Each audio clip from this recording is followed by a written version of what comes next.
Dobar dan. Samo mi da še bilo kaj? Ne, se še bo. Ok, dobro. Še imamo, tako da imamo malo. Ili, uravnoteženo. Ja. Ok, velja. Kaj nas boste posedli? Tukaj.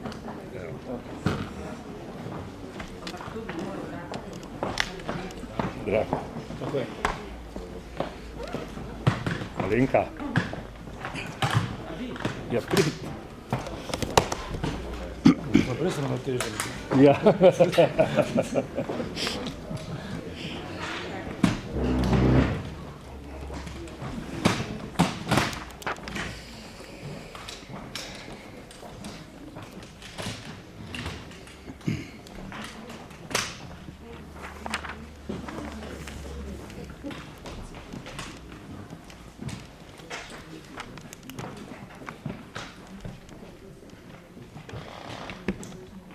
Lep pozdrav medijem na tej tiskovni konferenci Ekonomsko-socialnega sveta. Danes smo na tem ekonomsko-socialnem svetu bili seznanjeni za raziskavo o upravljanju varnosti in zdravja pri delodajalcih Republike Slovenije in seveda učinki nove zakonodaje na področju varnosti in zdravja pri delu. Ministrica za delo je predstavila načrt za izvajanje ukrepov aktivnosti politike in zaposlovanja za leto 2015. In pod točko 4 smo tudi obravnavali partnerski sporazum med Slovenijo in Evropsko komisijo za obdobje 2014-2020 in operativni program za izvajanje evropske kohezijske politike v oktobru 2014 in 2020. Moram reči, da pri tej raziskavi za varnost in zdravje pri delu me je predvsem zmotilo to, da je ta raziskava nekje na nekem delu, da pri malih delodajalcih, pri samostojnih podjetnikih je zaznati manj poškodb, kar jaz mislim, da je to dobro, da je manj poškodb, predvsem me pa moti to, da so ugotovili, da bi manj poškodb bilo zaradi tega, ker mali delodajalci tega ne prijavljajo. Mislim, temu ni res, zato ker tudi mali delavci imajo sodobno tehnologijo in tudi ravno zaradi tega je tudi manj nesreč pri delu in seveda tudi zaradi krize je tudi manj zaposleno. Pa bi mogoče dal kolegu, kdo želi prvi. Drago, da je tudi. No, poglejte, jaz se popolnoma strinjam to, kar je rekel predsednik. Jaz mislim, da pri malih delodajalcih zelo dobro skrbimo za dobro počutje naših ljudi na delovnem mestu in pa tudi za zdravje teh ljudi. Popolnoma se ne strinjam s tem, da mi prikrivamo te nesreče na delovnem mestu, kar zanikam, to ni res, ampak mislim, da ta analiza bi mogla biti na drugih osnovah narejena, kako bi bolj zagotovili zdravo okolje. To se pravi, kako bi človeka, ki zboli na delovnem mestu, čim prej zdravega vrnili na delovno mesto. Ne pa, da se te bolniške podaljšujejo v nedogled in ljudje se vračajo nezdravi nazaj. Vemo, zakaj so ti vzroki in ta analiza bi mogla tudi te vzroke odpravljati. Zato mislim, da kar se moje branže tiče, kar se tiče samostojnih podjetnikov, mislim, da dobro skrbimo za zdravje delavcev na delovnem mestu in takim trditvam, ki so bile danes tu izrečene, da prikrivamo in da imamo zaradi tega manj bolniških, manj nesreč na delovnem mestu, je čista laž in izmišljotina. Hvala lepa. Drugače pa se strinjamo vsi, tako delodajalci kot sindikati, da je treba seveda vzdrževati varstvo pri delu na delovnem mestu in mislim, da je interesu delodajalcev, da imamo urejeno okolje, da so ljudje zdravi, da se dobro počutijo, ker zadovoljni delavec tudi bolje dela. Pa bi mogoče, gospod Lukič, izvolite vi. Ja, se hvala za besedo. Zdaj, tukaj je eno pojasnilo, ta točka dnevnega reda današnje seje Ekonomsko-socialnega sveta, ki se dotikala predstavitve te raziskave, v bistvu predlog je prišel strani Zveze svobodnih sindikatov Slovenije, Zdaj, če pogledamo procesno, predvsem z vidika, da pospešimo v bistvu tudi delovanje institucij, predvsem Nacionalnega sveta za varnost in zdravje pri delu na tem področju, in mislim, da ta debata zagotovo pokazala, da je zagotovo potrebno to nekako tudi institucionalno pospešiti, ker tukaj se vsi strinjamo, področje varnost in zdravje pri delu je izjemno pomembno področje na trgu dela. Tako da, če je današnja debata k temu pripomogla, zagotovo smo potem dosegli cilj, da se tudi institucije na ravni, ki so izven teh prostorov, premaknejo, da upravijo svoje delo. Hvala lepa. No, mogoče sem še pri nekaj pozabil povedati, recimo, verjetno pa bo treba razmišljati, da bomo razbremenili male podjetnike, male subjekte za to birokracijo, papirnato vojno. Jaz mislim, da je to nevzdržno, da je toliko enih papirjev, toliko enih zakonov, ki en drugega izključujejo pri malih podjetjih, tudi kar se varstva pri delu tiče, kar se tiče ocene tveganja. Mislim, da bi to moglo biti bolj prilagodljivo biti malim podjetjem in da bi mogla biti neka ločnica med malimi in velikimi subjekti, da se bi mali drugače obravnavali, drugačne zahteve kot pa pri velikih subjektih. Toliko sem še imel. Hvala lepa. Sedaj pod drugo točko smo obravnavali načrt za izvajanje ukrepov aktivne politike za poslovanje za leto 2015. To smo se vsi strinjali, da je to treba početi in pa tudi podpiramo Ministrstvo za delo, da to počne in da je treba še pospešiti. Seveda pa želimo opozoriti, da je treba tudi, da vlada mora vzpostaviti normalne pogoje za gospodarstvo, za delovanje, tako da bomo lahko tudi na ta način prispevali k boljši zaposlitvi. Mogoče, gospod Lukić. Ja, hvala za besedo. Stvar je tukaj, če pogledamo sam dokument, ki se tiče načrta izvajanja programa aktivne politike za poslovanje za 2015, je zelo enostavna. Številke so strašljive, pa ne v smislu pozitivnih smeri, ampak negativne smeri.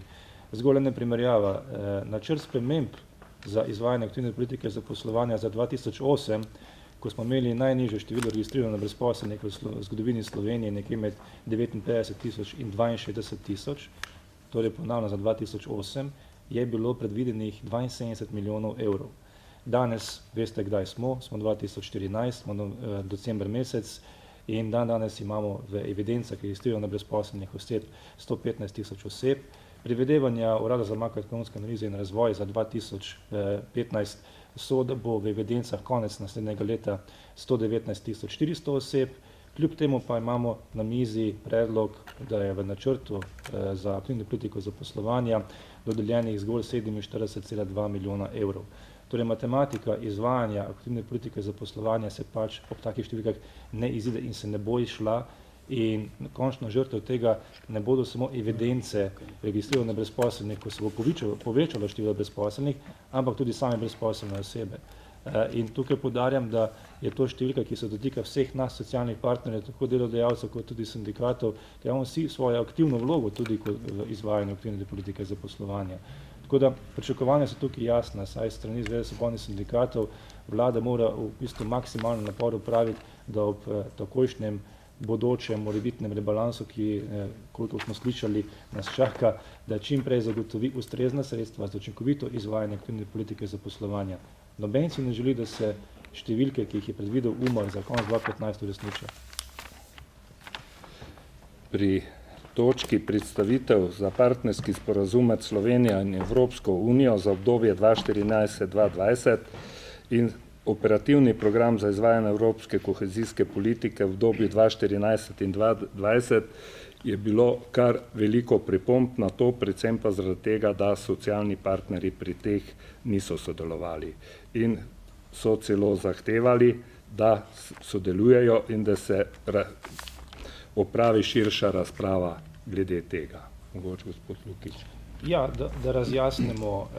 Bila je pred 2 letoma oblikovana delovna skupina Ekonomsko-socialnega sveta, katere namenjen mandat je bil, da se aktivno vključijo v pripravo tako partnerskega sporazuma, kot tudi dokumenta operativni program 2014-2020. Iskreno mnenje, saj lahko rečem z naše strani, je, da če tudi smo bili na načelni ravni vključeni, do določene mere tudi na vsebinski ravni vključeni, pa dogodki zadnjih parih tednov nekako kažejo v to, da je šlo za upam si trditi skoraj da načrtno ignoriranje socialnih partnerjev v imenu tega, da se baje mora čim prej dokumente zaključiti. In tukaj imamo zelo velik problem zaradi tega, ker so določeni deli dokumenta, torej operativnega programa, namenjeni institucionalni krepitvi socialnih partnerjev. Ko pa pogledamo sredstva, ki so za to namenjena, so pa izjemno majhna. In če imamo na eni strani izjemno veliko odgovornost socialnih partnerjev za izvajanje vseh aktivnosti, ki jih želimo izvajati in verjamem, da si želimo učinkovito izvajati, po drugi strani pa imamo tako, rečemo temu tudi finančno vrednoteno nizko podporo strani v bistvu edinih sredstev, ki so zagotovljena še za izvajanje nekih strukturnih sistemskih projektov, potem se sprašujemo v bistvu, ali to govorjenje o pomembnosti socialnega dialoga obstane, ko treba to spraviti v operativo.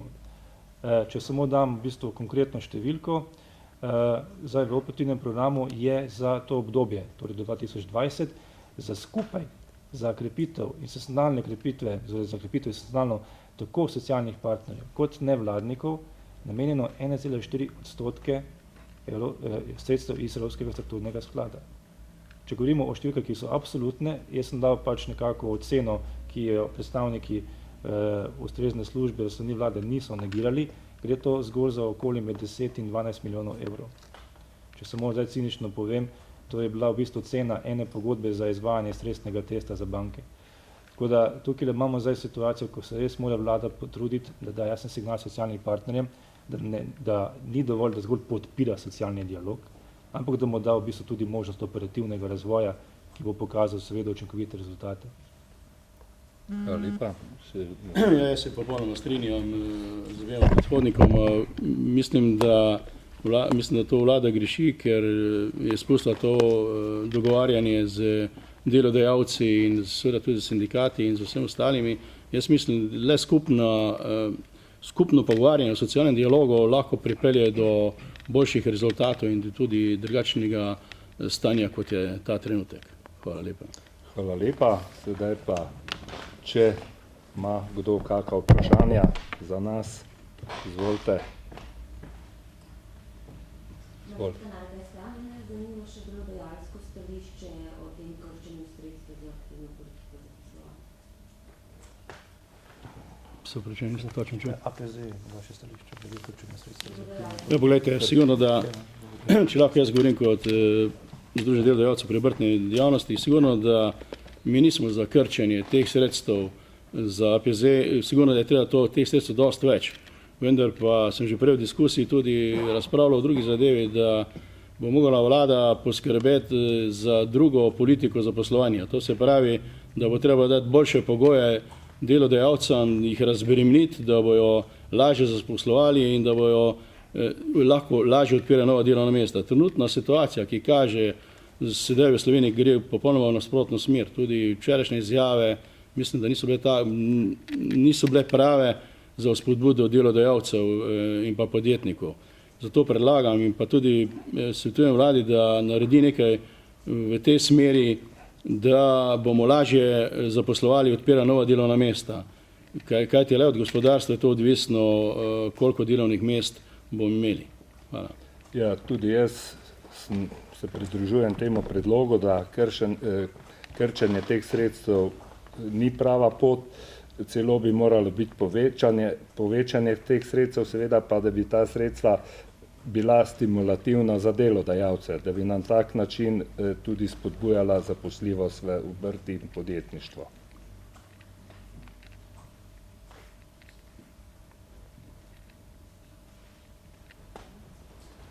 Če ni več vprašanj, bi se jaz vam zahvalil za vašo udeležbo. Hvala lepa.